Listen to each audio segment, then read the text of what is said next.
Good afternoon, my name is Barry Kennedy, and this is my video discussion board for HIUS 512, the American Revolution, on the topic of my research paper.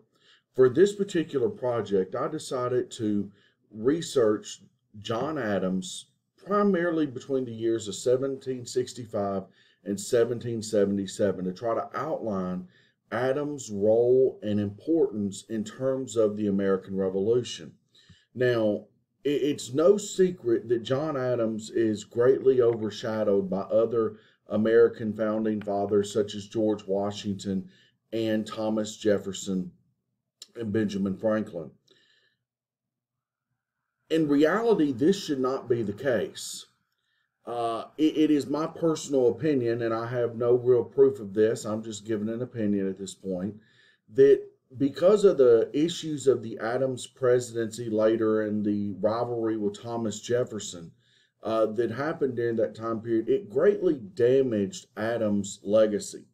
In addition to that, Adams was at times very, very boisterous. He was known to be extremely temperamental, obnoxious, and other kind of non-pleasant characteristics, if you really want to think about in terms of trying to deal with someone in the course of debate on an issue. But during the period between 1765 and 1777, John Adams played a role that was equally on par with that of Jefferson and Washington. You know, Washington's greatest role will be, of course, in the military and leading the Continental Army. Jefferson's role will be his prose in creating the Declaration of Independence. But where does Adams fall in all this, and why is he so important? Well, he gains his first notoriety really starting with the Stamp Act and his opposition of the Stamp Act, which really leads him into becoming a prominent figure in Boston and in Massachusetts, and will set the road for him to be a part of the Continental Congress later. He, of course, would defend the British soldiers that were accused of murder at the Boston Massacre.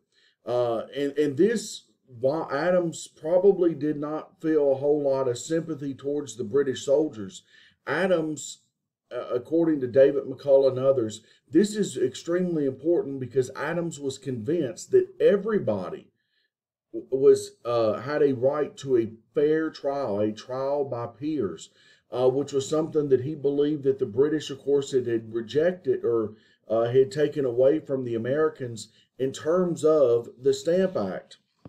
In addition to that, as the calendar continues to go on into the 1770s, Adams becomes a very, very vocal supporter of independence.